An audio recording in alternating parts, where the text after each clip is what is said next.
discussion with our YouTube channel. So if you guys are comfortable, you're welcome to come on camera.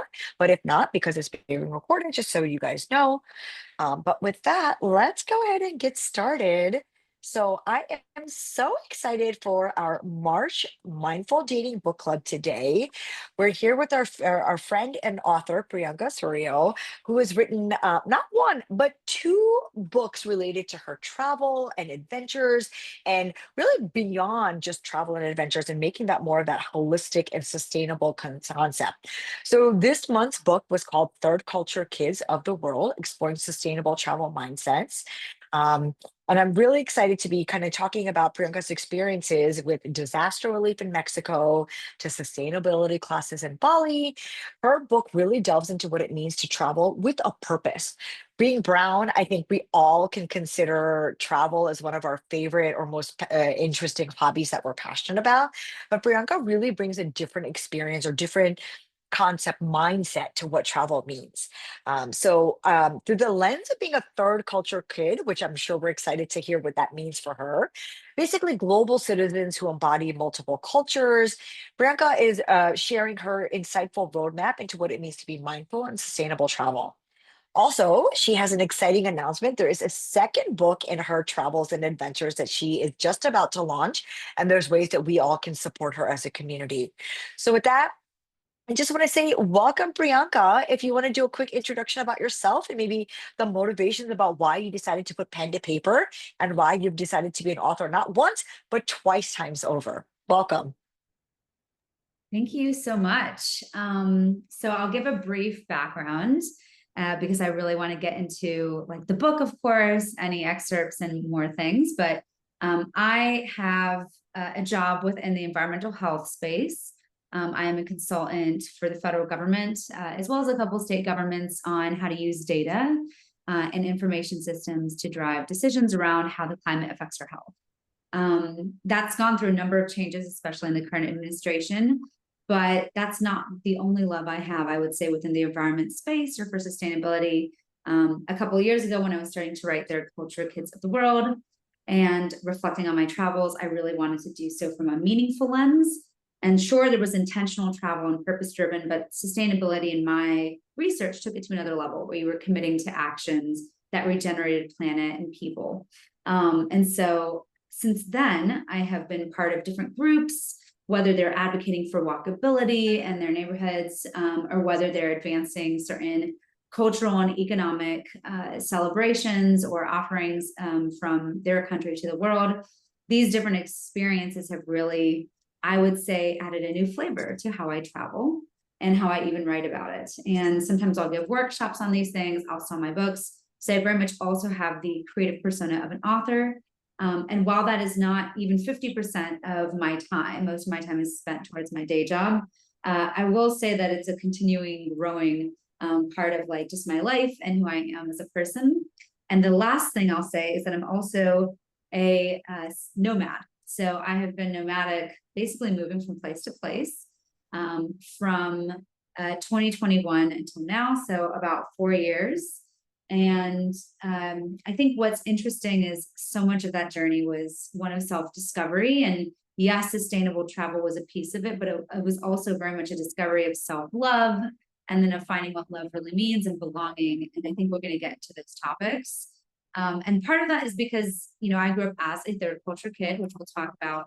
But I was balancing multiple cultural identities. My mother was Hungarian Romanian, but she grew up between America and Hungary. My father is South Indian, but he moved to America in his 20s. And so, I have the immigrant experience and immigrant lens, as well as just growing up in a culture that didn't have a lot of multicultural people. So I grew up in Central Florida, and there was that to navigate as well. So I think all of that to say that's a bit of my background, just who I am, what I do. And in terms of just why I even decided to write these books, first book, self-love journey for sure. I will get into that, I know, but it was more of like a me embracing my inner child. Second book was a love for the discovery of myself, like my becoming. It's called Sustainable Nomad, and I wasn't nomadic until after the first book. So the nomadic journey is one of very much discovery and understanding community. And I think that's a different kind of love that led to me kind of putting pen to paper. And I love writing. So yeah, we'll stop there. We already got our first question. LP is asking, did you say you were of Armenian and Indian descent, or did you just grow up in that area? Can you clarify a little bit about your background? Yeah, definitely. So mother is Hungarian and Romanian. So Hungary and Romania. Um, I was born in America, but my mother grew up in both kinds of places. And eventually, once I was able to travel, I did revisit Hungary. And I have now been there probably a dozen times. Romania, maybe two or three times. We don't have as strong of a connection there. In terms of India, similarly, was very much not steeped in the culture. And it wasn't until I was much older that I started reconnecting back with India. So I think each of those cultures I've had a very personal and specific journey with, but I would say I embody all of them. That is so beautiful. LP says it's such a beautiful mix of cultures. It's very lucky. I agree. Amazing. And I think that actually gets into the crux of maybe a little bit of your wanderlust or discovering more about connecting with roots and culture and all of that. So your first book, the Third Culture Kids of the World, you're exploring your identity through travel, global belonging. You're really trying to guide readers on the purpose of their travel. So what does the term third culture kid even mean, Priyanka? I didn't hear about it till I learned about your book. So where does that come from and what does that mean? Yeah, great question. So actually I have within the first book, I actually have a chapter, I believe it's chapter 4, where I say, globalization, the origin story of third culture kids. And essentially the world has become a lot more connected. We sell products and goods to each other. We travel, obviously, that's a huge piece of it. And then there's study abroad and other kinds of like commissions abroad, even missionaries, things like that. So all of these things, whether they're colonial in nature, whether they're not, have brought us closer together and have created a rise of people moving around between different countries, different ethnicities meeting, and then getting married, having kids.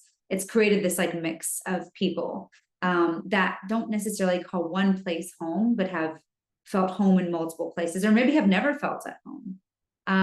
Some examples of this that I talk about within this book, but I'm always learning more nuances and mixes of what third culture kids are kids whose parents were like expats, or maybe they're also expats. So they used to live in one country, now they moved to another country and they just live there, but they're still connected with their country in some way, shape, or form. So the worst version of this is when you have like literally westernized communities and spaces within like Thailand or within Bali, Indonesia, and it's all very westernized. Like the culture, the experience you have there, it's very touristy, it's very westernized. Expat, when they say, right? Like they're all forming their own community that's based on Still, old. they're still thinking about their own culture versus an immigrant is someone who's like, okay, I have to live and work here and I'm going to adopt, what this culture is. I'm going to be a citizen of this culture, but also maybe they're bringing certain elements of their culture. So I think there are a lot of us on the call who are probably first generation Indian American or first generation Indian Canadian. So what that means, or maybe even Indian British Indian, or however, I would be very curious to learn more about that. And I know we'll do an icebreaker. But I think like then each of us are, yes, we're citizens of this new country. We abide by the laws and rules. We grow up, we go to school, maybe we get jobs here, but then we're still like embodying certain pieces of our culture. And because that's such a new territory, a new space, it's only been more and more recently happening, and more of us are coming into existence across the world as we continue to mix.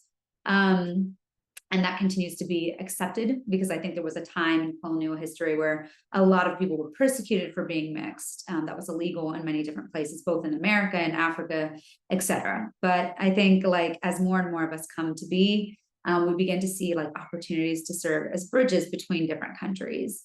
We begin to see more tolerance. There's a lot of really cool examples of third culture kids that I talk about, from Hassan Minaj to Lily Singh to Barack Obama to even Kamala Harris, to even Matangi MIA, Trevor Noah. There's a lot of these examples of people who have really talked about this like multi-layered experience and what their culture is, and being born a crime, not really belonging anywhere, really being an advocate for refugees and for against these borders and some of these immigration laws that have been really detrimental. So it's been interesting to see like the spectrum of what third culture kids are: first gen, immigrant, expat, etc.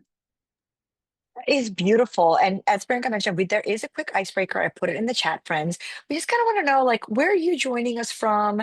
What is your favorite travel destination, or what is your favorite travel experience? If you want to drop it in chat. Also, it's a very informal group. If you guys want to get on camera and share that as an icebreaker as well, I'll share a little bit. Hi, Summer. So nice to see you. Hey, Do you want to Radha. Thank you introduce? so much. Yeah. Do you want to introduce yourself and tell us a little bit about where you're joining us from, and maybe what's your favorite sustainable travel destination, or just travel story in general? Thank you, Radha. Well, I appreciate the warm welcome and thank you, Priyanka, for you're one of the writers who'll be presenting, right? She Yes. is the main author. Yeah, congrats. I can't wait to read your books and thank you so much. Thanks, Radha, for hosting this. And so one of my the favorite destination I've been to on out of all the 14 countries has been Singapore because it's the cleanest place on earth, very environmentally friendly, very orderly, a lot of diversity, and just good temperature and a great place for business and everything. Really cool. I love to hear these stories, whether your favorite place is home and a separate destination. I think open to your interpretation. I find it hard to pick a favorite sometimes, so it's okay if you do too. Lavanya said she's from New Amanda. Jersey. She lives in Jersey Shore, and her favorite sustainable travel destination is Croatia. Wow. I have not been there myself. New I need So, Jersey. to go. Nice. yeah. I Priyanka, I'd actually, love to share my kind of third culture experience a little bit. So, I grew up with a father who was actually born and raised in Aden, Yemen, part of the British Raj back in the day. His family had been there since the 40s. And then when all of whatever the upheaval happened, he actually did not come to India until he was 13 years old. And for him, he always told us that, like, he's been an immigrant his whole life because he had never felt like, fine, India, culturally, he's Indian and this and that, but he came as a teenager and this and that. And then he met my mother. So I loving this concept of third culture kid. Could you maybe just give us a little bit of definition of what that means to be a third culture kid? I know you touched upon it a little bit, but like, is there a definition, or what does that look like to be a third culture kid? yes, there is a definition. And I think what's interesting is the person who coined this term was a sociologist, and she was studying in India on just kind of like the concept of people's identities. She also had kids that she was raising at the time in India. And so she split time between the US and India. And so I always think it and find it not surprising, but a testament to how so many concepts actually originate out of India. And that's something that I have continued to uncover as I have gotten further into my Indian side. But I'm not surprised that it originated in India. I'm sure it was even long before this sociologist woman who was American. But she did have a definition for this. And I'll just kind of read it to you. This is also, of course, in my book as well. And so let's see. The official definition for third culture kids are third culture kids, or TCKs, it's a shorthand name, are children who spend most of their childhood or developmental years in a place that is not their parents' homeland or culture. The TCK will build relationships to all cultures while not having full ownership in any, though elements from each culture are assimilated into the TCK's life experiences. So as I read more about books about this, it talked a lot about identity and belonging, and that a lot of people tend to feel belonging with the relationships they've made and the communities they were part of, or even other TCKs versus like maybe their home. Like it's a little bit harder for them to feel true belonging there, but they find it in these like places where they grew up. So yeah, and yeah, it was first coined in the 1950s. The sociologist was Dr. Ruth Hill Useem. So yeah. That's very interesting because in my mind, I think we're so used to hearing the terms first gen, second gen. Now to add in the third culture, it's basically anybody who is growing up in a place that's different than their parents' upbringing. Is that kind of what I'm hearing? Yes. So first generation is also a TCK. Like They basically say parents who are expats, foreign service officers and military, parents from different countries. They grew up as a refugee, permanently moved to or have lived in different countries. They're attending an international school abroad or in their own country. So that one was interesting. And yeah, they're first generation, second generation. Interesting. We have an intro from Priya. She's from Los Angeles. Her favorite sustainable destination is Iceland. Bianca, have you been to Iceland? Have you have any experience with that country? I do. Actually, all of the countries but Singapore so far, and Yemen. So I'm listening to all the countries and I'm remembering them. So I haven't been to Singapore yet, but I have a good friend, nomad friend from Singapore. And then I just met a Yemeni Uber driver of mine who's told me like you have to go to Yemen. So now this is a second sign. But yes, so Iceland's a part of the Arctic, and I definitely have a couple of experiences, going to both the Arctic and the Antarctic. Both are very far away. Both definitely require a lot of resilience. And that'll be one of the mindsets that we get into when I talk about a formula that I've created for sustainable travel. But in both of those, you can actually see very quickly like examples of both the environment flourishing and not. And I think it really inspires people to be a bit more mindful, just because you're literally visualizing and seeing the effect we have and the effect that just the climate events that have been happening across the earth are having on these places. And then you're like, okay, if I want to protect these places, if I want them to continue being around, these animals to exist, these communities, whether there are a lot of indigenous communities, especially in the Arctic, if I want them to be able to survive and continue, like I need to be a bit more mindful of my footprint. So that's my experience with Iceland. Go I was ahead. going to say right now, with the current focus on Greenland, which is another Arctic country, I've been hearing a lot through podcasts and research how like climate change is really affecting their local economy. And I know sustainability is a big part of your conversation in this first book. So, with Greenland specifically, like there's not enough ice, the dog sledding and the mushing is not happening, and there's so much over tourism happening. um, what is sustainable travel? Could you kind of define that for us? Could you tell us a little bit like what does it mean to be a mindful, sustainable traveler? Because South Asians, like, and I'll just speak from experience, like we grew up as immigrants, like not really getting to experience the world. And now one of the most amazing things that we can do for ourselves to enrich our lives is to travel. So how can we be mindful and do that in a respectful way? So what is sustainable travel? Yes. So people will say sustainable travel is a form of traveling where you're conscious of your footprint and your impact on the earth and on people and on creatures. And I thought, okay, that's like one way to think about it. Like you're mindful of your impact or you're traveling with that. But what does that mean? I wasn't satisfied with the definition either. And I think there's been ever evolving definitions. That's the first one that I came across. Often I would see like synonyms like ecotourism. So it's basically like tourism that's catered to you being like traveling to a wildlife center or maybe seeing an organic farm. But it's still not necessarily an action you're taking. You're just kind of being a tourist and seeing these different examples, which is nothing wrong with that. So, anyways, I say all this to say I came up with my own definition that I will kind of share with you all. And again, for me, it was a bit of, okay, here's this simple definition, but I always want to know how to do things. Traveling by its very act is you going out there into the world and learning and doing. And so what's interesting is I had to reflect on a lot of my past travels because when I wrote this book, it was during COVID. So I wasn't traveling at all when I thought about this framework, but then I reflected backwards, I looked at my past and I was like, does this apply? And then what's really cool is ever since this book has been published, and a lot of what I talk about in the second book is me actually putting it to practice. So I think it's something that if you hear it today, you might resonate with it. We will share a copy of this to people who attended if you registered with your email. So I'll give you a scorecard. And that will kind of help you remember this definition, which is really a formula.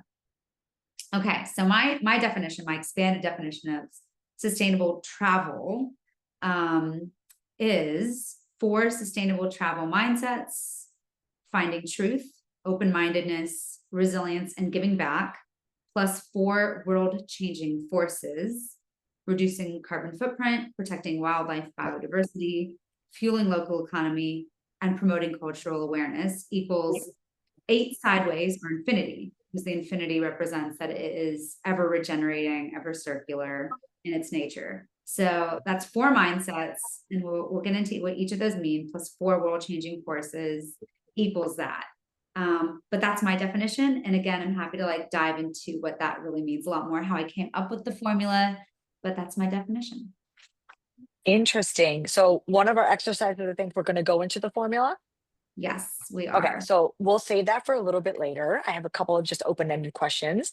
LP did mention, she said that you had encouraged her to share with the group that there is so much intercultural marriage among first-gen South Asian Indian Americans, what it means to be South Asian American. It's getting redefined every day and ever evolving, and it doesn't stay static. So is there a tie-in to what third culture kids means to how we're just so quickly evolving as a global culture?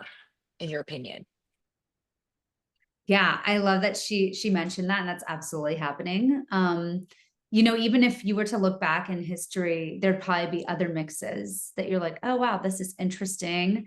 You know, or even as you're tracing the ancestry of certain groups, especially because a lot of groups were nomadic, where they started and like what features and cultures and habits they had there versus when they moved, and how that has changed, and how it's even hard to like trace thousands of years, like what is the effect of different groups, because so many split up into tribes, this, that, and the other, and again had tribal names. So I think absolutely, like probably there wasn't really like a South Asian, they'd be like, I'm in South India, like this tribe, I'm Andhra, I'm Telugu, I'm whatever. And so I think it's, and I love learning about that. So I think, yes, we are ever going to have an evolving definition for identity. At the same time, I think it's up to the culture. So one thing that I think is really cool, and what that I try to tap into, is how as a culture we're grappling with these terms. And so I've seen like so many more diaspora events, particularly in Africa, but I've started seeing more in India. And I think it's really cool to kind of see that being embraced and shaping the culture. And it's like, oh, you have mixes of Indian, you have mixes of American, or of this or that, or African and British. And I think that we'll see more of that, because culture is like being shaped by us, being shaped by people who feel like we can bridge those connections between different cultures, cuisines, music, dance. I mean, we've already been doing it.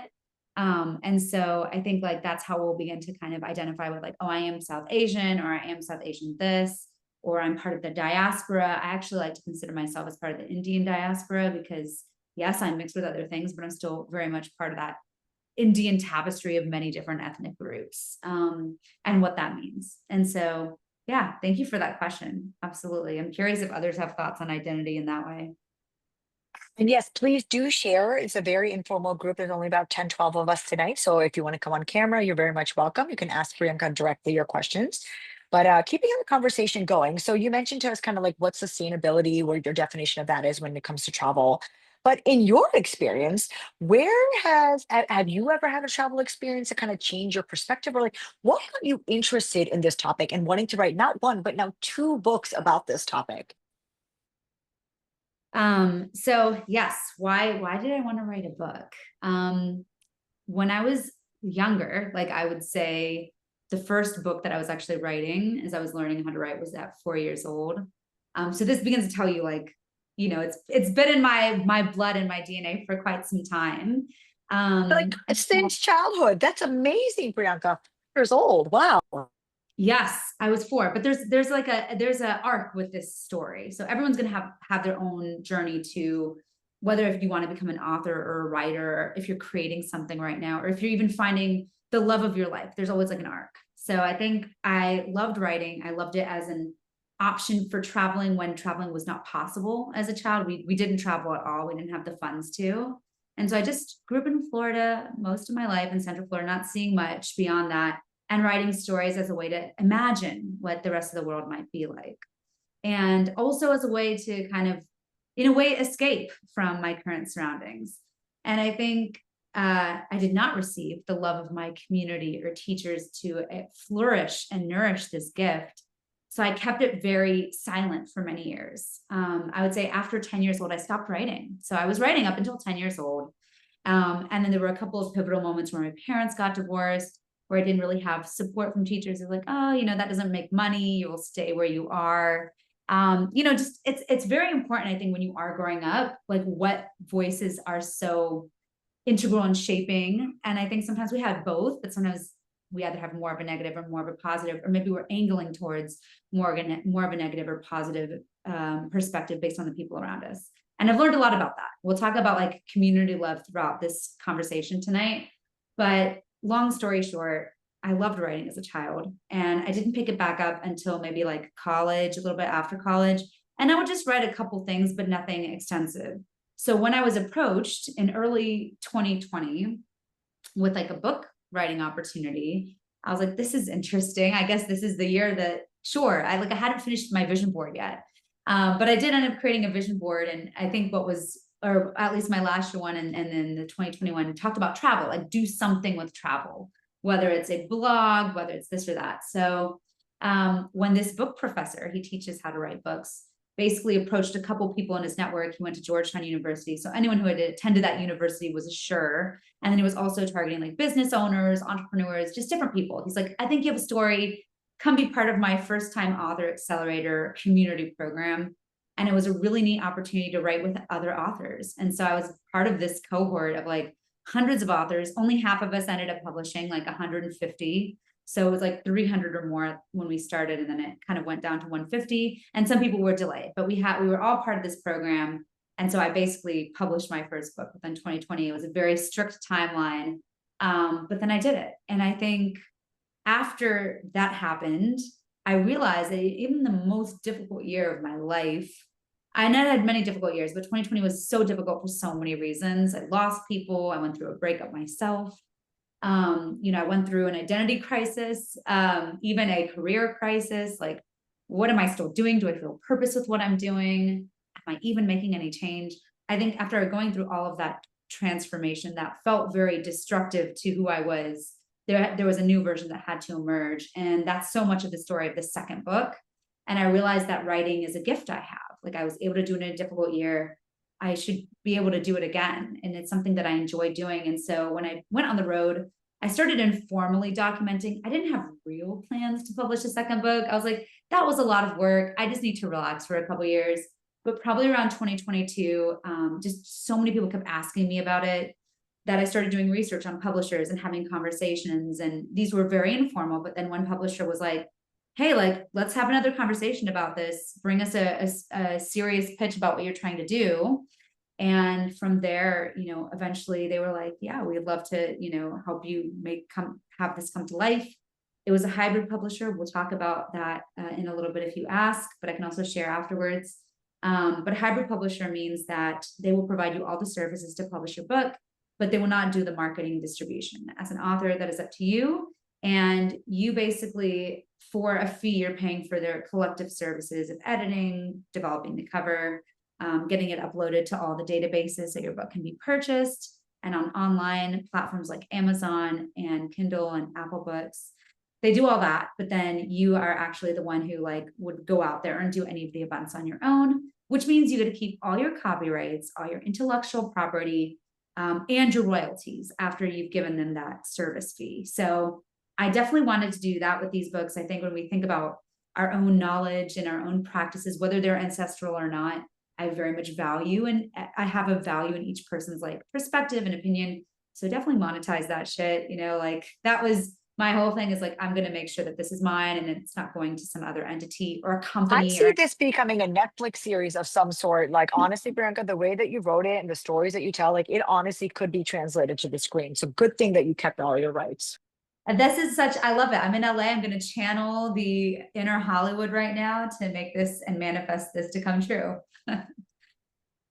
So with Supriya, who is she's a very much Supriya, feel free to introduce yourself if you want. She is a when I say spiritual energy person, she's also a manifestation coach. She's asking, would you be able to share a little bit about the publishing journey or name if you're able to, and if it's okay if you're not. Yes, I can share both. And maybe we can include links like after. And if I have a chance while you guys are like doing the interactive activity, or if you're sharing, then maybe I'll pop those in. The first one was New Degree Press. They are no longer called that. They were bought out by Manuscripts Press. Not much different, but that was the first one. I would not recommend going with them unless you're a little bit more established and you want to make that committed investment. They do a little bit more. They have a slightly different offering this time, and they're marketing for like business leaders or entrepreneurs. So their price point for the services that you would render from them are a bit higher, but they do a bit more marketing and getting you connected with different communities. Again, there's still a lot you have to do for yourself, but that's the first one. And by like entry, I would say probably no less than 10,000 if you wanted to publish the book, from what I've heard. The second one is Palmetto Publishing, and it's a bit of a sliding scale based on what services you want from them. But that one was under $5,000 for me to secure.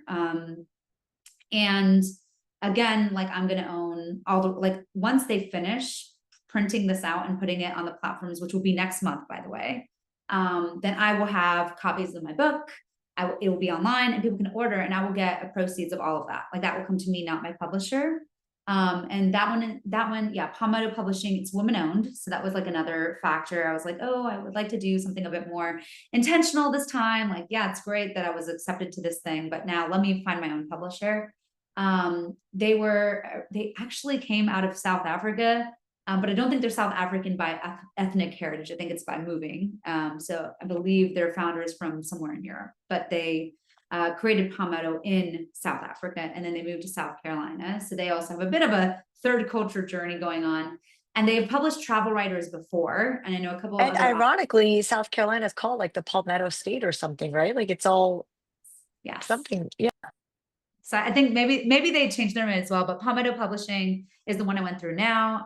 I think they're great. The only thing is they don't push you on deadlines. So my one experience is that they're so flexible that sometimes I would just go back and forth, like, oh, I want to add this chapter and that. And they're like, yeah, sure, let's do it again. And we'll do another round of editing. And then after a certain point, I'm like, we can't keep doing that. We need to get the book out there. And I do appreciate their due diligence with editing way more than my first book. So and anytime you're an artist, you're going to read and be like, oh, that could have been phrased differently, or this could have been phrased. But ultimately, it's a perfectly imperfect product. It's full of storytelling. And I think like that's part of just writing, is like getting it eventually out there, and it will grow from there. And even the first book has grown in many ways. In many ways, they're like companion. Which is why you wrote the second book. Absolutely. I want to get to like our main kind of chunker theme. Obviously, Single to Shadi, we're all about love and relationships. So I know your second book dives much more into that, but with third culture kids, you're exploring your love through activism, right? Like love for the planet, sustainability, love across all those different cultures. What do those themes kind of mean? And what are the different instances or applications of love that you're trying to share through that first? So I feel like I'm going to break it up because it's been 35 minutes and I haven't read anything from my book for you guys. We would Um, love to hear an excerpt. I think that would be so beautiful. So I'm going to read an excerpt because I think that this is such a beautiful way of sharing like what love meant for me. And so, yeah, I'm going to do that. So let's see. The fresh air from an expedition to find happiness. The fresh air from the open school bus window ruffled the dog's mane as the dog barked a welcome at the wind's caress. His owner scratched his head and looked out at a scene she had tirelessly waited to see on a months-long road trip, the Rocky Mountain Range in Banff, Canada. Inspired as I watched the serene scene of green pines and snow-white tops unfold on a Netflix documentary, Expedition Happiness, Selima and Felix's journey across North America represented a bold adventure of discovering what makes us happy. Watching Expedition Happiness reminded me of my experiences, visiting a few of the same places the couple had highlighted on their road trip. I remember that weightlessness as I felt the wind whip around my hair.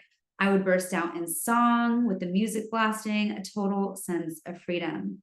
I remember the cold in my bones fading away at the sight of mountains, enhanced by dips and hot springs. I remember the excitement of making childhood fantasies come true when driving through the 7 million acres that is the Chugach National Forest in Alaska, amazed that one place could have that much snow. So I say that to say so much of love begins with yourself, and travel was such a beautiful way for me to discover that about me, like self-love.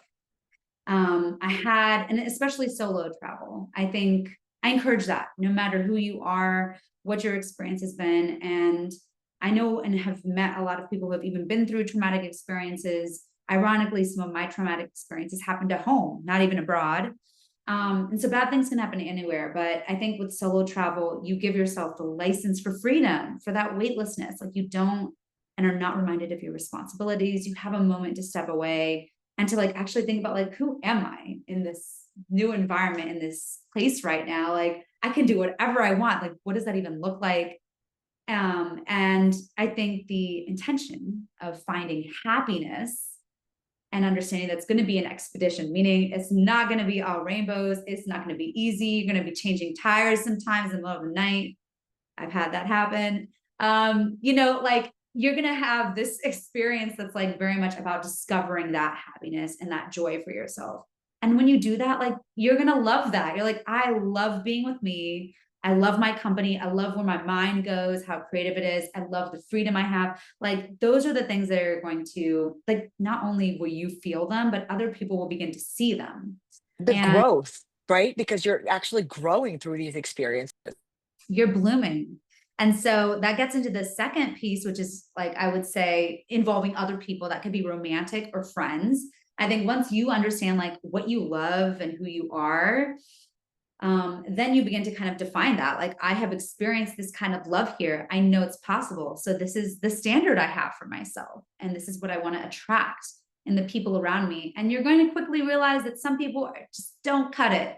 People that you thought were friends from college, high school, whatever, they were not giving you love. They were not true friends. And you're also going to see that as you're changing. Like people have critiques or that you'll start to feel the negative energy almost immediately. You're like, yeah, so all I did was just make a mindset shift that I'm going to attract good people. And now all of a sudden I'm doing my thing and I'm getting hate. Then you know that's not love. So I think like it was interesting to go through that experience where my relationships with people changed. Strangers I would meet became good friends became strangers. And a lot of it was just me living in the things that made me happy. Like I want to go do this thing over here. I'm going to go dive. You don't like diving, you think it's scary, but I love it. And I can connect with people who dive, whatever that is. I'm not saying that's the only thing. And I think activism was a really big part of this actually, where I was pretty involved. I mean, I've been involved my whole life on being an advocate for different groups of people, vulnerable populations. I grew up in a low income neighborhood, a very Black and Mexican community. So I kind of grew up with understanding what racism looked like. I experienced it. People didn't understand my ethnicity. So I would get captured as either mixed with Black or Mexican or any of those things. And I would hear those really negative terms. So I think like part of it is understanding, hey, I haven't seen this reflected in travel. I haven't been able to see as many people who look like me have joy and happiness. Like, what does that look like? Because sustainable travel is not sustainable if we're not involving everybody. And so that's kind of where my love of like other cultures and other people came into play in infusing that with sustainable travel as well. And just because of how I grew up, because of what I experienced, it's like, well, I want to see my people win. So this is a kind of a love for those people. And those people could be people from your neighborhood, people who look like you, the entire BIPOC spectrum, Black, Indigenous, people of color, other South Asians. I think sometimes we're so used to competition and crabs in a bucket because India's population and South Asia's population is huge. We're like the largest. At the same time, like we could truly be a force for good if we all collaborated and brought our skills to the table. So I think, and I'm seeing a question, please do put it in the main chat because I've gotten some questions just to me. So make sure it's in the main chat too. But yes, that would be relational love. And I think when we get into one of the interactive activities, I hope we will get into it, or I can at least speak to it. It's called the road trip test.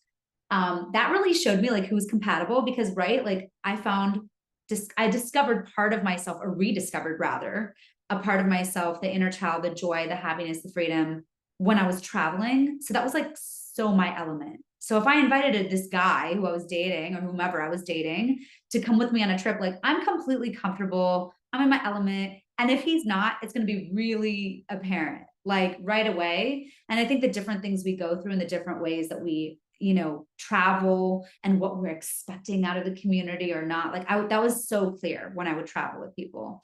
And obviously there's a bit of building up to that. And I think like some forms that I wasn't comfortable with. So I know some people who have met other nomads and then they just go travel with them immediately. I'm like, oh, if I didn't like have like a period of getting to know you through maybe a couple of dates, maybe I wouldn't feel comfortable doing that.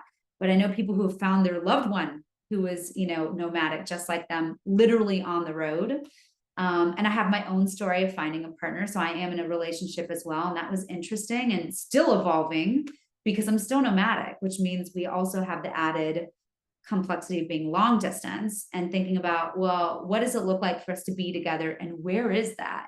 And are we nomadic or are we not? Or do we have periods where we're moving around and periods where we're not? So I think so many things to kind of come and dissect that. And yeah, I'll just stop there because I think self and others can evolve to community. We have two really good questions, and we're happy to go over if friends, if you guys are willing to stay on the chat. I think that or on the Zoom, Bianca's a really cool exercise that I don't want us to miss out on. But let's ask these two questions and then we'll switch over to the activity. But LB is asking, how did first she's commented relationships, including friendships, obviously evolve for a reason, a season, and a lesson. I see this from the dating perspective. So many times I get people who say that they don't have anything to do outside of dating because their friends are all married or moved on or whatever. So maybe your experiences in meeting new people and creating those like letting go of past less friendships, or maybe not putting as much weight or importance into older relationships versus accepting and embracing new, if you want to start with that. And then she asked a little bit of if you want to share about your mixed Desi race perspective.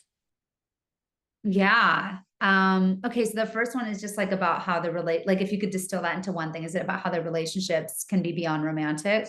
Well, I'll say one thing. No, basically a little bit more. So, like, I get so many. Like, our sweet spot. Our clients are basically mid 30s, early 40s, and they always say to me, and when I ask them, like, "What do you do day to day?" And it's like, "Oh, I work and I hang out by myself because my friends are all married, they have kids, or in different stages of their life." And my biggest thing is like, form a new community. You don't have to. I'm not saying get rid of your old friends, but you can make room and space for new friends. So, for you, as you traveled, like, how was it? How was it dealing, letting go of like, oh, my friends are back home or getting married and having bachelorette parties, but I'm out here like having mind-blowing experiences and creating new friendships in my life. Was that a give and take? Was that a loss? Was there grief involved or Totally both. I think like I went through so many emotional moments in this whole process of like old friends versus new friends who would I guess you could say embrace the fact that I was nomadic, embrace that I was on a discovery journey, to be honest with you. Like I think the version who I was before, I felt like I outgrew her and there were so many things that were not self-loving in that version of her. And maybe the friends I was around continue to perpetuate that. Like you need to get married and the pressure for that. And then realizing that I was hanging on to a relationship that was dying and that wasn't, and we weren't married, but we were like, we were on that pathway. And then to realize like, no, but this isn't love. This isn't the kind of support I need. And to walk away from that was so challenging. And some people were like, oh, you should have. And some people were like, not as empathetic. And I thought that was interesting when they saw me like going on this journey of like self-discovery and realizing that sometimes that was also connected to place, like the culture of working. And so friends were like, just, oh, career oriented, it's this and that versus like, again, sometimes self-discovery looks like stepping away from all that, literally blowing it up, but not really, kind of going back to the roots. So I think I found that to constantly be a struggle. I'll just give a really quick example of both how one strong, close relationship with friends back home was not the same. And that was heartbreaking, but I came to accept it. And then how a new friendship that was like totally a leap of faith, but there were a couple of tactics I applied, ended up being like a really close friend. And so on one hand, I had a friend from college. We were really close. We went to a lot of the same classes. We were pretty much the same major, but then our lives kind of diverged after college. And I went to her wedding and I realized that and we were in a sorority. We were in a South Asian based sorority. And so all of us were wait, sisters. which one? I was in a sorority too. South Asian sorority. Delta Phi Omega. Kappa Phi Gamma. Hey. Oh, you're K Phi G. All right. Yeah, you're DPO. Awesome. Look Yeah, at that. I Greek had connection. Greek relations. Yes. We were part of the Multicultural Greek Council. What about you guys? Yeah, MGC, absolutely. Love it. Look at that. I had no idea. Look, Priyanka, this is why we connected. This is why we vibe. I love it. So that's also, by the way, one way to connect with people. But sometimes you lose touch. And I think like I came to realize when I went to her wedding that I lost touch with so many of my sorority sisters but that they had remained close. And some of it was because they literally lived near each other, so they could continue that relationship after college. They were in the same like field, or like, you know, they were basically in the same stage of life. They were married, they had kids. And I saw that. I literally saw the proximity or the like same life experience be the connecting thread.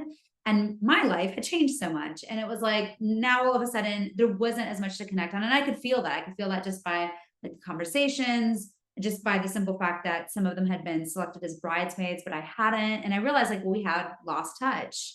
And you know, that's sometimes that's it. Like, but I didn't take any offense to it. But some people could call it dramatic or whatever. And I think part of it is like, hey, maybe that's okay. Maybe you're not caught up in that drama. Maybe some people had, I had heard some people had some drama. And so not everyone was actually invited. That was the other thing that was new to me. I was like, I had no idea you had beef with this girl. So it was interesting to see that that period of my life was there and that I wasn't part of it. And I grieved that. At the same time, positive experience. I went to Ghana, and I had a friend who I had met through like a really cool entrepreneurship program in Texas, actually. And that was my first time to Texas. So it was kind of cool. I was like, oh, I got to go to Texas as part of this program. And that was a big deal to me then, you know, like I think I've gone levels of where I am today in terms of travel, but traveling to another state used to be so like, it still was exciting to me. It was a big deal. So I met this person through this like entrepreneurship program. We had both received study abroad scholarships. So that's what brought us together. And I have a name for this, by the way, of all these things I keep mentioning, this author program, this entrepreneurship program. I have like a +1 rule. So we'll get into that because I think that's another way to build your network that I want to share with you guys. But essentially, this friend of mine, his name is Kennedy. He had gone to Ghana the year before, and he had gone for this campaign called the Year of the Return, which is all about bringing the diaspora together. And I thought it was such a cool thing. I'd written about it in my first book. So I definitely wanted to go the second year. So I did, and they had a pause during COVID. So I went in 2022 when they reopened. And what was so cool is there were so many other people who were interested in this, not only who were of the African diaspora, but also other people who were just like wanting to support, wanting to go to Ghana. It was also meant to attract other people too. And everyone was so open. And so there were all these festivals, all these events. Some of them were creative events, tech events, networking.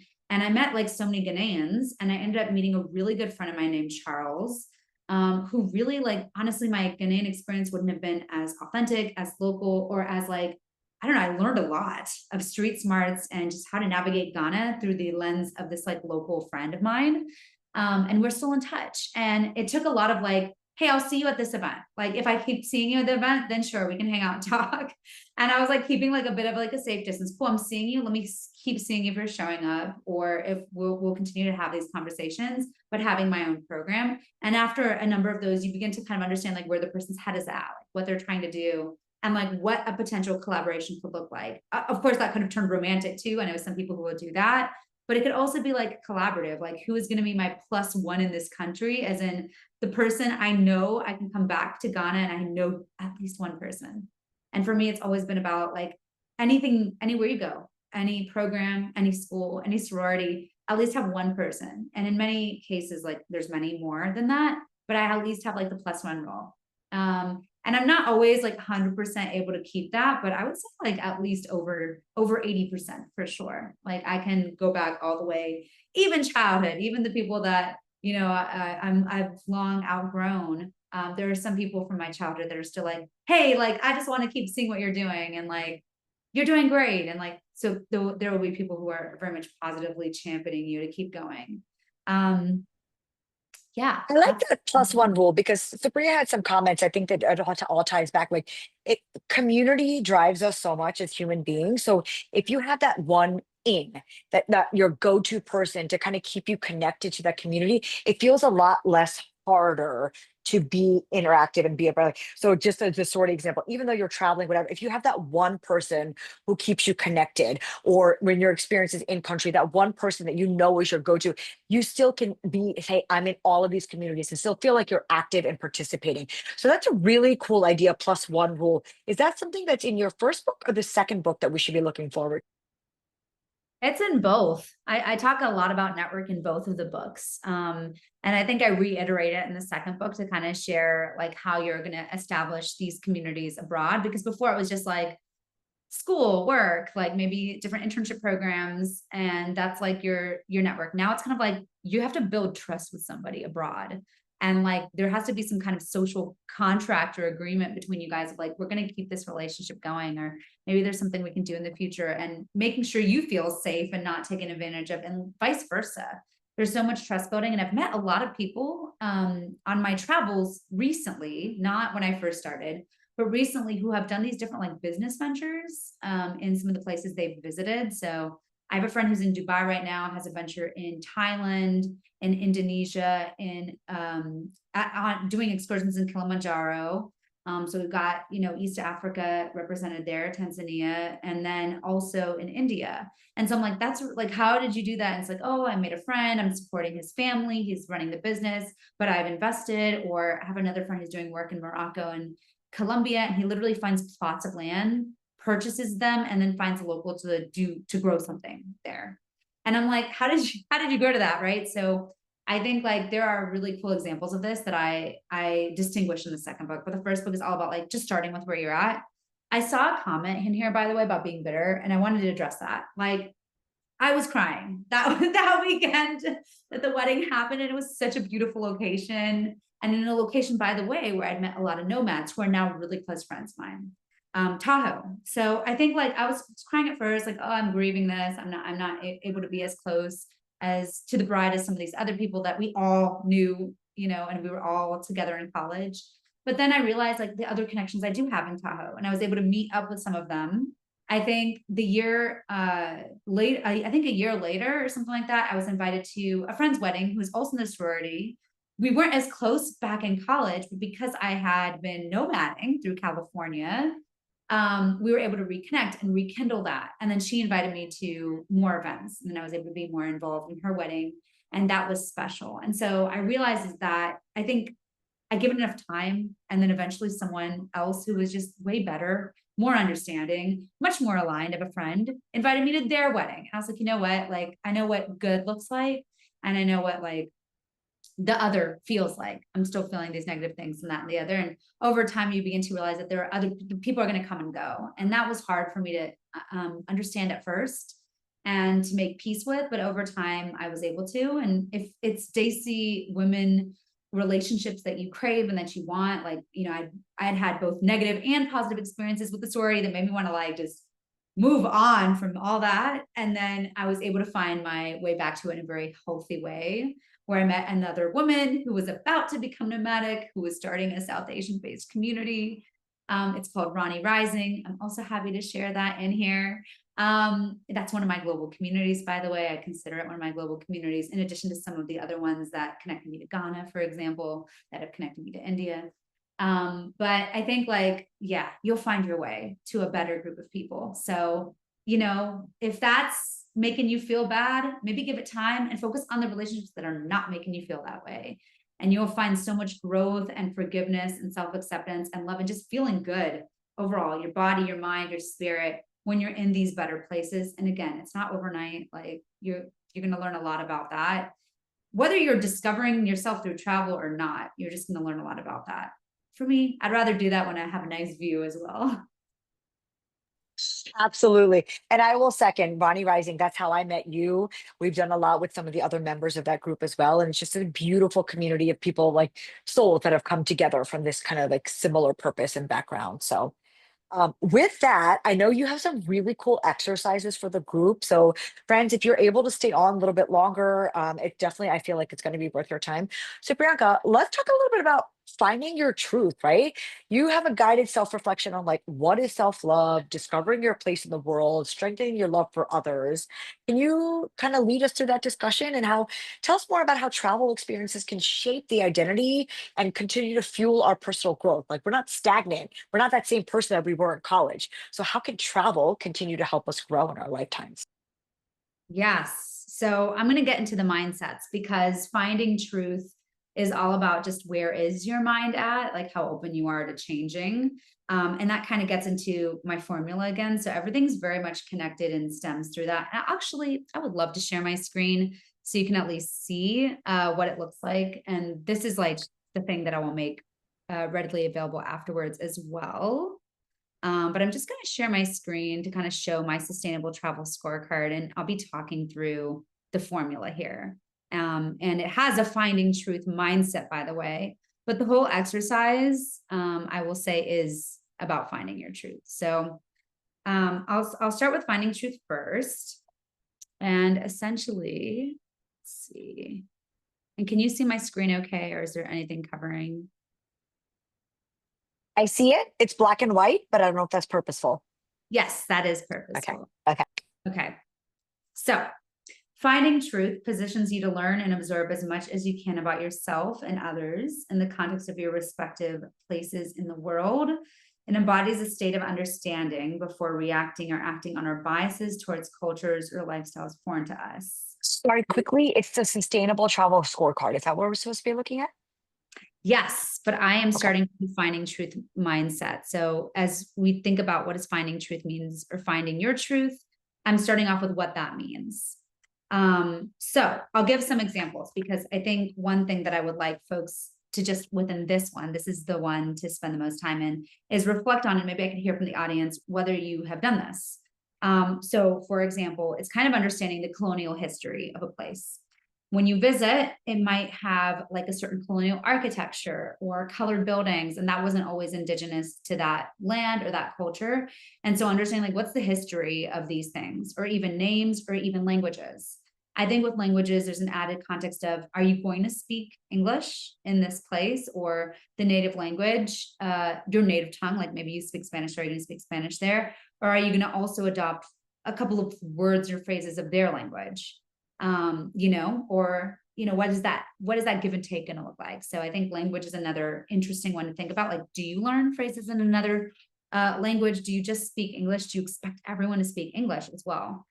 The other one is understanding what's in a name. So whenever you go visit mountains, peaks, obviously we've been dealing with our own kind of naming issues, even in America, where we're calling Gulf of Mexico, Gulf of America, right? So understanding like what's in a name, again, does this have a colonial past or history versus not? The other finding truth element, just giving you more examples, is checking your privileges. So do you have passport privilege? Are you dual citizen? Do you have money privilege? Did you travel when you were young? Just kind of understanding some of those things. And then of course, your identity, like what is your background? Do you have parents from other countries? Like this is going to automatically be part of how you're going to navigate the world, or your potential for navigating the world, depending on what different cultures you have in your lineage. And so that also gets into whether you're a third culture kid or not. And then I think the other thing is just like, what is your driving purpose? So what's nice about the scorecard is I even start with like, what's your intention?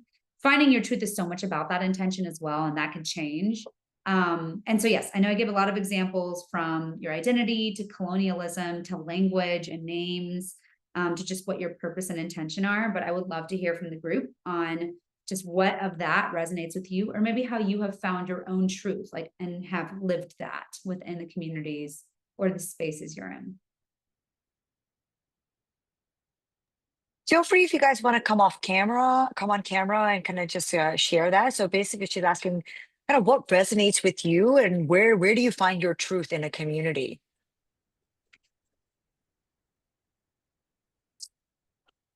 I will say for me, growing up, knowing that like, I'm not even growing up. I'd say more so later in life. My father recently passed away in October, and just learning more about his history and growing up in a third culture. Like he grew up in Yemen, which was very much unheard of back in the day. Um, LP, no worries, you're very fine. And now coming to grips with it, like my grandmother before she died would tell us stories about how like she spoke Arabic and had to like live in the community, like all this stuff that I never really got to ask about or learn about. And now seeing kind of like where Yemen's relationship is in the world, and me as a US citizen, what that means now, I just find myself having so many questions, and I feel a sense of grief or loss, and that I didn't get this history of my own family's migration and journey. Maybe travel is a way to deal with that grief and loss and rediscover it for myself. I could see that. And it's interesting because you started a lot with someone else as the anchor point. And I think finding your truth is a bit of that. We always start with like just others, but then when you are traveling, you'll begin to understand like what your own truth is. Like, oh, these things are true about me. Like maybe I love the outdoors, or maybe I love a sense of fashion and presence, or maybe like there's different causes that really speak to your heart, like educating the next generation, or just different skills. Like, wow, I'm a painter and I didn't know this. So there's going to be different things that are like your truth stemmed from that story, whether that's ancestral for you, whether that is, you know, communal, like you went through an event with a community. I think I'm seeing so much of that now with Los Angeles, where people are just kind of coming together and sharing their own story about living through the wildfires. And so I think it's interesting when we think about finding our truth and what that means, and what do we anchor on, right? Like, is it an experience? Is it our father or our mother's journey? Is it our own experience? Supriya, Supriya mentioned that she thinks that, oh, LP, please go ahead. Oh no, just to keep it really succinct, Priyanka, I'm a firm believer that the truth will be unique for each of us, and you have to find that truth within your own heart. No one can divine that for you, and what may be my truth will be different than someone else's. Absolutely. Absolutely. And truth is joy. That's why comparison is the thief of joy. You know, you're comparing your life to someone who's not you, who's not your truth. So you're going to be miserable trying to chase their truth. Yeah. So absolutely. And I think once you begin to understand your truth and realize you haven't been living your truth, because so many of us have not been, by the way, we like, you know, got into the pipeline of career, job, work, school, what, you know, marriage, kid, whatever it might have been that society kind of pushed us, even our cultures pushed us in. They weren't necessarily our truths. So I think what's so fascinating about this mindset is that there's going to be a lot of unlearning and relearning. And a lot of, once you relearn, you're like, oh, I haven't had this in my life, but I want it. I need it. I find joy in it. How can I get more of that? And manifestation, I think there's someone here who does manifestation coaching. Huge part of my journey. Finding truth is also about future truths or uncovered, unconscious, subconscious truths. So I played around a lot with manifestation, whether it's through visualizations on vision boards. I also do a lot of lucid dreaming and dream documentation. I had the most amazing, fantastical, nightmarish, everything dreams, being nomadic, being on the road, because you're changing your environment and what you're exposed to, but different things would come up and I would just document those things and be like, all right, like, what do I need to let go of? What do I need to bring more of? This is an interesting topic. Can I read more about this? And I would just pull on those threads a lot. So the finding truth can be a really fun one. That's why I say, like in my book, we should spend the most time and effort on this stage, because it really is the foundation of how we move forward with everything else. If we don't know the truth, we can't be giving back truthfully. Maybe we're being extractive. If we think we're being open-minded, because that's just our version of the truth, we're not really being open-minded to other truths. And a lot of that happening in America right now, especially with one truth being pushed. And then, you know, resilience. It's also like, okay, we're going to have to change. We're going to have to learn the uncomfortable truth, the inconvenient truths. Do we have resilience to face that? Are we brave enough? So I wove in the others too, because finding truth is the base for all these other mindsets as well. So I was confused. I thought this was Supriya, who is our manifestation coach that I know from Texas. Unfortunately, I got it wrong. So we don't have the coach on with us. But Samar, you had an interesting experience. Do you want to share it with the group? You're very welcome to. And I think we have kind of one more activity that Priyanka wants to share with us. So if you would like to go ahead, yeah, thank you. Thank you, Radha. Happy to. So for some reason, this always sticks out. Um, I was in a beach town called Sihanoukville in Cambodia in 2018, and I was staying in a hostel. And in hostels, there are other groups of people who stay there. Pretty much people stay in the same room. And I remember one night just had to use the bathroom there. It was away from the room. I left my phone near the bed, and then used once I finished using the bathroom, I closed the door. Then I noticed it was jammed because it had a it didn't have a knob. Had like a nail by it, and it was just jammed. And I tried to like kick it open it, but it was just jammed. So I got locked in. I tried screaming for help, and and then no one came. They're all asleep. So yeah, I think for like close to 7 hours, I was just there in the dark in the bathroom, and yeah, just try to like meditate away, and yeah, and just felt like something will work out. But finally, like around 7 a.m., two German guys came and kicked the door open, and then yeah, I was like refunded for that night, and yeah, that was like a really nice touching moment of resilience and a different experience. But I'm glad everything turned out, but yeah, that was something just felt like sharing. I appreciate you sharing that. Yeah, our experiences Thank are you. not always pretty ones, you know, whether they're at home or whether they're abroad. And I think, you know, I had mentioned previously how being like some of my most trying moments were at home, not abroad, or some of my most like scariest or fearful moments were there. Because a lot of people will say, oh, be safe. And I'm like, well, I've had some pretty scary moments at home. I think one that you'll see in the first book, and Third Culture Kids of the World, is my activism story. And so I was involved in a lot of the marches and demonstrations, peaceful for Black Lives and through Black Lives Matter at the time. That was very active in DC in the wake of George Floyd's death and other deaths as well. I mean, there were a lot of marches that were happening, even leading up to that, for just different causes. There was a science march, a women's march. So as part of this is part of the culture of DC.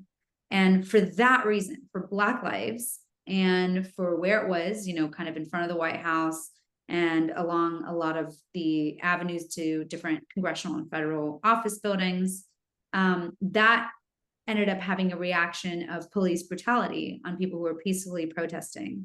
And to me, I was like, it was like a reckoning. Like, America's willing to do that, freedom of speech, and like be like, police brutality is what we're fighting against, and we've experienced it now as protesters, as activists. And I think we've seen a lot of the same, even with what's happening with you know, Palestine, and even with the Congo, and even with others. And now we're seeing even more within a government that's not very open to these kinds of free speech activities either. So I think it's been, you know, I say all that to say that that has grown. My evolution of that experience being so painful and understanding how it's shaped my identity.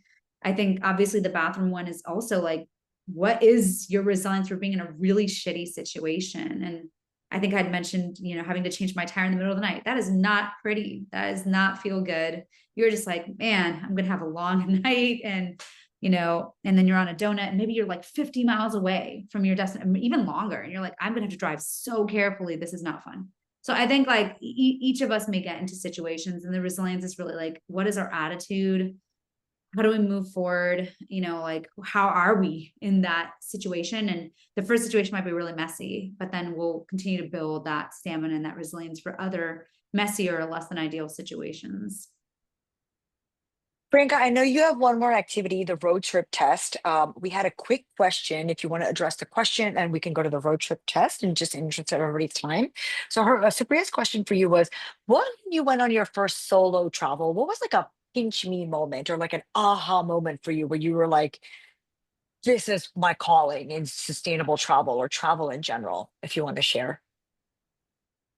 Can you repeat that? She said, what was your first solo travel pinch me moment? I have one too, and we'll share if we have time. So, Priya, we would love to hear your version as well. So, Priyanka, if you I would want to actually like to answer. hear her version first. Okay, so Priya, go first then. What was your pinch me travel moment? Hi, Radha. Hi, everyone. Thank you, Priyanka, for doing this. This is so great. So yes, I'm Supriya from Toronto. I do manifest, but not at a coach level. But I think just to just to save time, the short form of it was I kind of did like a friend of mine was going to Istanbul and asked me like a week before her trip. She's like, "Do you want to join? Because I have a I booked the room and everything." She was actually, as you know, Turkey is famous for their medical tourism. She was basically going for a nose job. This is a friend from, yeah, so, you know, which also explains the kind of person she is, who is very into looks. Fair enough, that's okay. I was just like, oh my God, like the hotel room's going to be paid for, I'm in. And, you know, I paid for an expensive flight, but it was totally worth it because the accommodation was covered. And we traveled together. So, like, there was the pickup, it was pretty good. And I was literally going to spend a day and a half with her. And then the rest of the time, she'd be in the hospital, surgery, recovering. So it was really up to me to kind of make my own enjoyment. But even for that day and a half, you know, when you're traveling with someone and you have different travel styles, it can be pretty frustrating. So, you know, I remember like booking specific like restaurants to go, you know, that I booked in from when I was here in Canada all the way there. But she was just dilly-dallying. We missed the reservations, we missed things, and you know, but it's all fine because I ended up going meeting a couple who told me about these walking tours, like literally in the Grand Bazaar. You end up chit-chatting where people from, and you know, so that kind of saved my trip because, you know, I did get to do things in an affordable way and, you know, it's and meet people, but not everyone's going to like match your travel style. So like a lot of people after the tour, they wanted to just like smoke shisha or drink, and fair enough. But, you know, I think I wanted to explore more, do more artsy things. So I kind of like, it was just doing things for myself by myself. It really it just kind of made me aware that okay, if I can do this here in a foreign country, it is very tourist friendly. It was very safe, but it just kind of made me feel okay. I'm invincible almost, you know. And yeah, and to sell and my pinch me moment was to celebrate this. And people might think it's vain or silly, but I actually went to like the like did one of those like flying dress photo shoots on the Galata Tower. So you know how they do like the glamour shoots, and a lot of the times people are doing like their wedding pictures or like family Yeah. pictures, but or like nowadays it's like the influencer girls who are doing it for their thing. But I never even shared these pictures. I was literally I just did it for me, and it was just like okay, you know, it was just a celebration of myself to mark like this trip. And yeah, so that was it. And because travel can be intimidating, it can be lonely, it can be you know, like you said, when you were like stuck in places. So I just think, yeah, and like even when Summer was saying about just being resilient, going through these like these tough times, it just makes you stronger. So yeah, that's about it. No, absolutely. It's so hard to pick one pinch me moment, but I think one that speaks to resilience, since that's been a topic that's been coming up now a couple times with this group, so I can see where y'all's heads are at. And actually, I'll define it so that you at least have a place. And again, in the book, I actually define all these things. And what's really nice is it's a definition that, you know, I basically thought about. I interviewed a lot of travelers for the first book, and I tested this formula. Like, what do you think about this? What do you think about sustainable travel? So the mindsets were really born out of the experiences that each of us as travelers had had. Many of the travelers I featured in my book are BIPOC, women, had disabilities, or differently abled, you know, all these different things. So they obviously are a unique class of travelers that are not as represented. We're seeing that improve now, but in 2020, it was just still like you didn't see a lot of people that look like you in the travel space. So I really wanted to be encompassing of like what we all think we experience when we travel. And then the four world changing forces were done from research. So I did a lot of research on what is sustainability, what does the industry think? And it's not consistent, but these four people consistently agreed on. So I think so I'll just say resilience is the growth mindset we adopt on the road as we take risks, overcome our fears, and develop confidence in our abilities to circumnavigate the world. So I think like each of us talk about risks, you know, going to a hostel is always a risk, but sometimes you make the best friends there. Going on a trip with someone who you're not as compatible with, you know, overcoming your fears or challenges, and then, you know, also being able to grow from this experience, feeling confident. Thanks to Priya, you mentioned feeling like you were invincible. Absolutely. My pinch me moment, I was in my early 20s, and I was always like wanting to go to Patagonia, seeing the pictures, and it looked so beautiful. And I loved the brand and what they stood for. And so I really wanted to go, and I found an amazing budget flight called an error fare. So sometimes flight companies will put out like a drop fare for one day, or it may even be an error, but now I think they just do that as a drop fare to boost up sales, and then they can increase the price the following day or two. And so there was one in Chile, bought that. I had camped with other people, but never on my own. So this is gonna be my first camping trip. And it wasn't my first solo trip, but it was under 5 for me. So it was still new. And I was going to hike. I was going to hike for miles and miles. Like I had several paths that I was going to do multi-day hiking and camping. So this was already like physically going to be demanding. And I think that first night I was so scared. I couldn't sleep. I would hear all these noises and I would just wake up. And I talk a lot about that in the book. Like I was barely able to sleep and, and all these things. But then I hiked this hike. It was like a full day trip. And, I just went through so many different like emotions and experiences on that hike. And after that, I just felt like, wow, I can do anything. I can pitch a tent. I can live out in the wild. Like I can do this. I can hike this thing. It's so badass. And people kept telling me that on the trail. Like I was doing it. And I don't think I saw any other solo travelers hiking when I was hiking my day trip. I saw groups, I saw a couple, I saw friends, but I was the only solo traveler I saw at the time. Maybe there were others, but at least for that day. And so I think I felt just very invincible. I felt very capable. And I felt capable at a young age. So that made me feel capable and confident in the workplace when I'm handling myself with other people, when I'm meeting new people. Like I know who I am, I know what I've done, I know what I'm capable of. Recording in progress. Yeah. So let's go through the road trip test a little bit before we end here. Priyanka, what is that? Yes. So road trip test. Essentially, and this is more in the second book, I talk about what dating as a nomad is like. And I'll just introduce the concept of the road trip test and then how I talked about it in my book. So essentially, after you've been dating the person or going on dates, I'm not going to say you're anything official, but you've gone on dates with this person a couple of times. Usually over a month is like enough. I would say, especially if you've been able to get deeply, like deep into who they are, get to know them, or these are longer dates, not just like an hour for coffee. Then I introduce a road trip, and maybe the road trip is like 2 hours away. Maybe it's another state away. Maybe you're flying together somewhere and, and whatever that looks like, whether you're sharing the space or whether you each have your own spaces or you're in the same hotel. But I introduced that because, as I mentioned, travel is me and my element. So I can kind of see how the other person reacts, both in the planning as well as the getting with it and going. And then when we're in the trip itself and what we do and how we navigate, because you're with that person quite a lot and you're in challenging situations where you're each exposed to something new. You may not be in your comfort zone. You may not be, it's really like understanding how people react in their comfort zone. I did that because it'll tell me right away. If we're ever in an uncomfortable situation, this is like the baseline of what I can experience or expect from this person.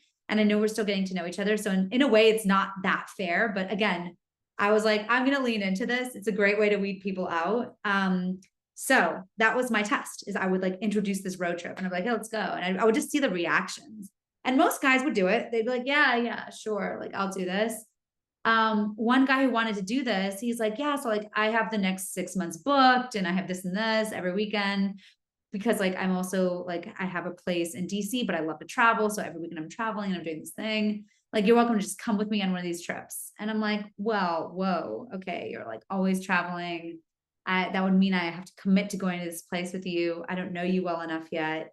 And also, you're just not home enough. You are someone who travels way too much. Our schedules are not going to sync. So I'd meet other people who would also travel quite a bit and who were just like always down for a road trip and even like farther than what I was comfortable with. And so it was like other end of the spectrum. Whether it was like, I'm not comfortable doing that with someone, or you're also nomadic. So the next time we can plan a road trip, or the next time we can plan this trip together, it's going to be months from now. Is that really worth like holding out for? I don't know. So I think those were some things that I grappled with immediately. I think the other was people who wanted to go on the road trip. And then I would just kind of see how they would react. So like, how are they as a road trip companion? Like, are they complaining a lot? Are you having to take care of them? Are they taking care of you? Are they attentive to your needs? The other is like, how friendly are they to other people in the country, from the airline pilot, the attendant, the flight attendant, to the person like cleaning the trash cans at the local restaurant when you arrive. Like, how friendly are they, no matter what they've gone through? Maybe it was a long flight, maybe they're tired, maybe they want other things, but are they friendly to other people? So I could see those things too. And then like, what is our compatibility for activities and our openness for new activities? So maybe they like doing one thing, maybe I like doing another. But if this is someone who's like going to travel and want to watch TV for like 50% of the day, we're not going to align. I'm going to be wanting to go outside. And once I'm out there, it's a done deal. So I think like, or are they concerned with their phone? Are they really into developing and shooting content versus being in the moment? You know, are they wanting to go to loud, you know, full of people places or quieter places? Like, I think these things start to come out, and certainly you can plan them, but as you're planning, you're going to see, like, do I butt heads with that person as we're planning this? Do they literally give me full reign to plan? And then when we're in the moment, they're like, I don't want to do this. I don't like that.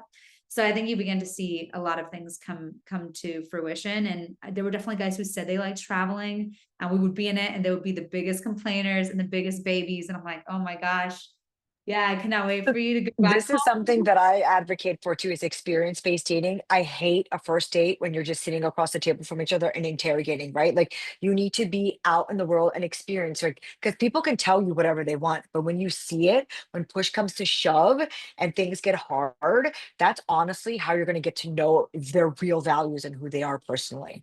So I love this road trip test. So friends, um, we already talked about third culture kids of the world. Priyanka is this close. We just had an Indiegogo campaign that ended. How can tell us a little bit about your second book and how can we support you? What is next for you? Yeah, so I did put my link in the chat.